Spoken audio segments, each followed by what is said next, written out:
Alright, so welcome back to the channel, everybody. Thank you all for watching. Today we are here with Elliott, and Elliott is a motorcyclist, obviously. We're here for 10 questions with a biker. So let's get straight into it. First question, Elliott. What was your very first motorcycle experience? How old were you? And who first taught you to ride? So taking you way back when you were... So the first time I was on a motorcycle, the first time I rode a motorcycle? No, your first experience. My first experience was, I was little, and my mom, like, missed the bus. We missed the bus or something. We had to get home, and a coworker of my mom was like, "Oh, let's just go on my motorcycle." So the three of us got on. Three on a bike? Yeah. What is this, the Philippines? A goat on the front, a pig on the back. Yeah. Three of you in the bottom. Were you sitting between, do you remember? Like in the middle, sandwich for safety, or hanging onto your Probably, your mom's back? probably. I was probably in the middle. Koala. Yeah. And you were like, what, 5, 6, 7, 8, little? I mean... Probably, I don't know, 8 comes to mind. Yeah? Probably. Yeah. So moving from that first experience, what was your first, who taught you to ride? Well, Ride Right and Van Nuys. Okay. So Yeah. there was a big gap then between being 8 and having a motorcycle experience to actually deciding, I'm going to ride a motorcycle and learn to ride. Yeah. Okay. Well, I never really thought about motorcycles. I mostly just think of motorcycles as just another means of transportation. Okay. Definitely I'm passionate about them, but I don't think as passionate as others. I just do it basically to get from point A to point B. I enjoy it. It feels more intuitive to me because I grew up riding bicycles. Okay. So I just think of it as like a bicycle where I can go faster. Bicycle with an engine. Two Yeah. wheels and an engine. Yeah. It's fine. Okay. What was your first motorcycle that you owned? Honda Nighthawk 450. A Honda Nighthawk 450. Do you remember what year it was? What color 86. it was? An 86. Yeah. It was originally orange, but I bought it. Somebody painted it black. Okay. Yeah. Black Nighthawk. They have the worst brakes, don't they? Yeah, the drum brakes. Yeah. Those are the 250s. This Okay. one had a disc brake. Disc on the front, drum on the back? I think so. I think it was also a disc on the back. Really? It may have been a drum brake. I don't know. I don't remember. Question number 3. What is and why did you choose your current motorcycle? Which, incidentally, is right behind you. The Yeah. Yeah. So what is it? Okay, so this is the Versys 650. Made by? Kawasaki. What year is it?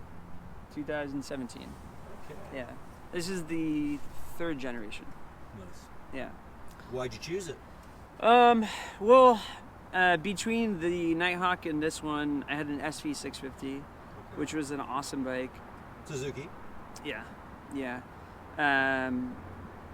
Has some problems as a bike, but the main thing, it wasn't quite comfortable for commuting.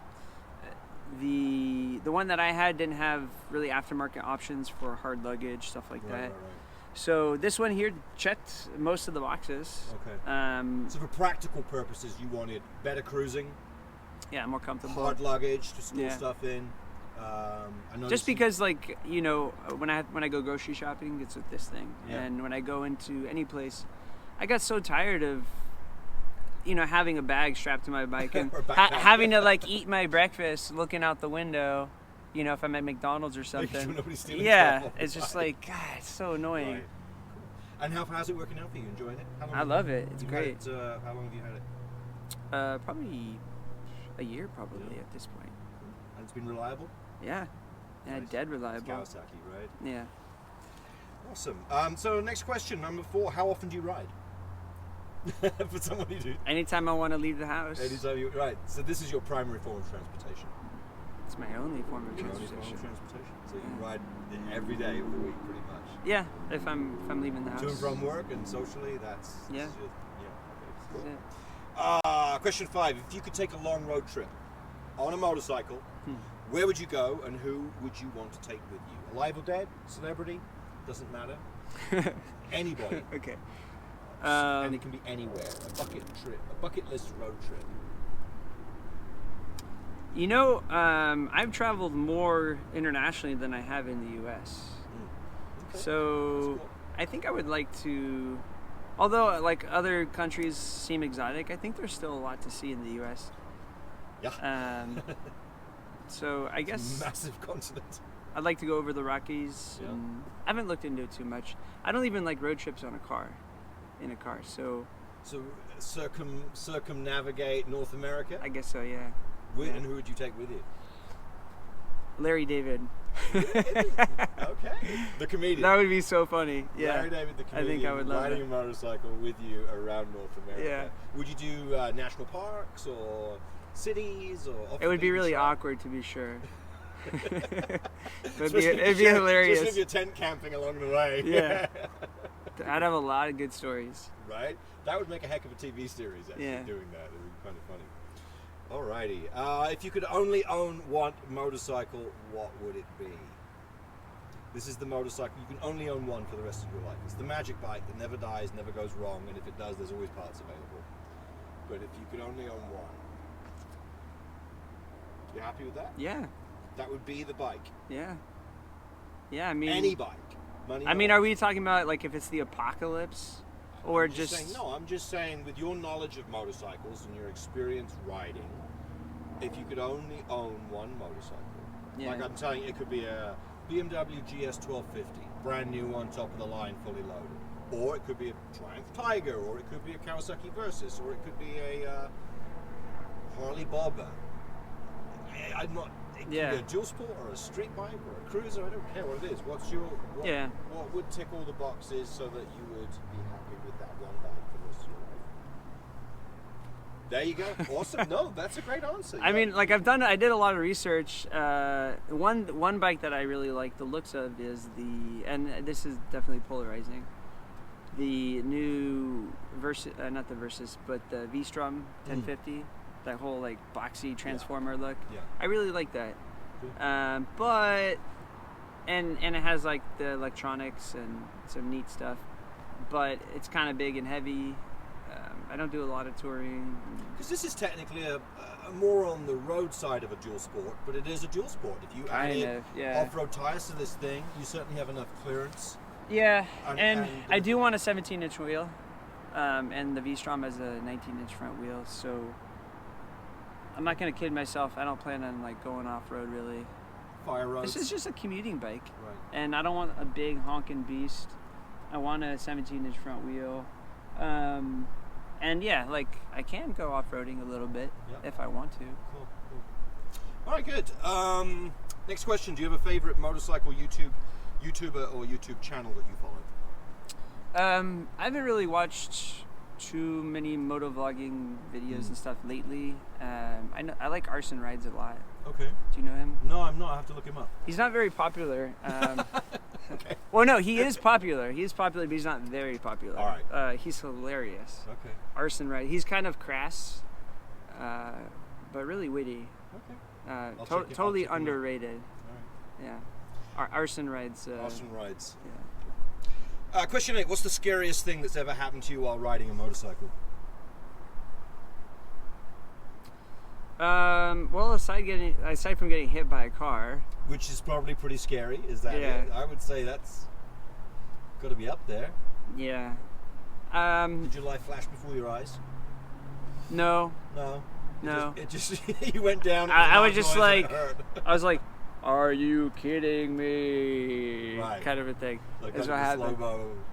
Right. Yeah, it was totally slow-mo. Every time I get hit, it's a slow-mo. Because I've been hit on a bicycle too. Okay. And that was slow-mo. It's not like I get hit a lot, but So it happens. So the scariest thing that's ever happened to you is probably getting. Yeah. Well, also one time. Briefly describe the accident then, if that was. Well, it was early in the morning, and it was a Saturday morning. So, and it wasn't quite. The sun hadn't quite come out yet, and I was on my way to work, and I just got off the freeway, and there was a. Like, I wasn't distracted, but I don't remember the events leading up to what happens exactly. So there I was, and there was this car kind of drifting, sort of. not like drifting, you know. Right. It But wasn't Fast and Furious. yeah, it was like they were just kind of meandering between. It was a 3-lane road, and they were kind of meandering between the 2 right lanes. And I was just being patient, like hanging back, being like waiting for them to make up their mind. Where you like going, pick dude? a lane, yeah. Pick a lane, man. And it was like, I swear to God, like minutes went by, and they're like, and I was like, ugh. So I gunned it to pass them, and just as I was passing them, they flipped a U-turn. In front of you. Right, they hit my leg right here. Okay. So you were on the left side of the car, and they made a left U-turn to hit you on the... And yeah, and so that pushed me into opposing traffic, and I crashed, and they took off and disappeared. Wow. Yeah. Leaving you to... And then I was like, and then bloody I was really bloody like, and and then I was bruised. like, what the, you know? Ambulance involved, or... No, it sprained my foot pretty bad. Okay. It kind of felt like there was like somebody injected a bunch of oil between my leg and my foot, and it was just like, ooh, ooh, ooh, ooh, you know, Right. just very loose. Damaged the bike? A little bit. It broke off the rear brake lever and bent the foot peg and Right. bent my exhaust. You were able to ride home? Limp home? Yeah, well, I went to work. You went to work after a motorcycle accident? Yeah, Okay. yeah, Alright. I made it through the day, and then It gave you a healthy respect for motorcycling and the dangers involved, having gone through an accident. yeah, because before that, people would tell me, Were you wearing armor?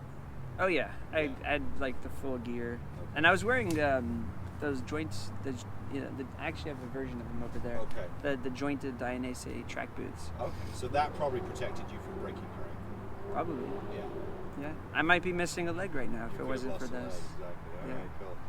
All right, question 9. What's your most favorite thing about motorcycle riding? Why do you do it? We know it's dangerous. Why do you do it? That's a good question. What floats your boat about motorcycle riding? What tickles your Nancy? What puts a big smile on you when you come outside and you get on your bike and you're like, I'm going for a ride? Whether it's going to work or going out for fun? It just feels natural. Yeah. It just feels just part of who I am, just to ride on a 2-wheeled vehicle. I ride pretty conservatively. I'm not really into it as a sport, but lately, I mean, I go to the track occasionally and stuff like that. But one thing I like about motorcycles is there's a lot of things that it offers when it comes to things that might be interesting. Right. So if you want to do it just for sport and have fun, that's good. Lately I've been studying into the physics and that sort of thing, which is, there's a lot to learn when it comes to that. And if you're into mechanics and tinkering and stuff like that, so there's a lot of rabbit holes I can go down. It's a very deep, dark rabbit hole. Yeah. You can go down in many directions. Yeah. And, it fills a niche somewhere along the line for a lot of different people, obviously. Yeah. All right, cool. Final question. What's the best piece of advice as a motorcyclist you could give new riders? Someone who's getting into it. Don't do it. Don't do it, man. You're going to die. Don't do it. Best piece of advice. Yeah. Well, like I was saying, there was a time when people would say to me, you have to kind of pretend like people are out to kill you, people in cars. And I was like, you're just being negative. But unintentionally, they're not actual assassins trying to kill you. Yeah. I describe them as unpaid, unintentional, untrained assassins. Yes, And that's a good way to put it. They're out there and they will kill you because they can. The heaviest vehicle wins. We're talking about the physics of motorcycling. We're the bottom of the food chain, right? Yeah. They're the great white shark, and we're just a little tuna swimming along, minding our own business. That's trying totally not to die, how it is. So ever since that accident, I always ask myself, well, what sort of wacky thing can happen right now, and prepare myself for that. Right. So always getting creative, coming up with crazy things that can happen, and being ready for it. So would it be correct for me to say that's situational awareness? Having new riders need to achieve a sense of... Well, no, because, sort of. Situational awareness implies that you're just aware of the situation. What I'm talking about is, I was reading a book the other day. Remember the question. Advice for new riders. Yeah. That's... Okay. Wear gear, get training. Yeah, wear get gear. Get a bike that fits you and isn't too powerful for the first year of riding. Don't get in a crash to begin with. That's my point. Right, so the best way to do that is just not ride. And I know, well, I seriously considered giving up riding. Right. Because it's not the money. Like originally, I actually, part of the reason I got into riding motorcycles is just to get from point A to point B in a reasonable amount of time. And I didn't want to get a car because it just seemed like too much money and that sort of thing. But I've done the math, and you're not saving a whole lot of money if you get the proper insurance and you have the proper gear and the tires and blah blah blah blah. So anyway, what were we saying? Yeah. So no, I agree with what you're saying in the sense that riding a motorcycle, you do get a lot more miles to the gallon on most motorcycles. Like, yeah, but what does your Versus get? Like, but dude, I've done a spreadsheet on it. Okay, like I could send it to you, and I'm not even talking about like the NC 700, which gets really good gas mileage. Just like a typical like mid-weight kind of just standard sort of bike. When you take into account the tires and the brake pads, you have to replace those things more frequently, especially the tires, and they cost more, and the labor to install it is more specialized, so that costs more, and then it all adds up where you're saving maybe 30% over being in a car. Yeah. So the compared to like a Corolla. So if the statistics say, your point then is that if it's 38 times more dangerous on a motorcycle than it is a car, don't choose a bike to save money, because the risk-reward ratio is not in your favor. Exactly.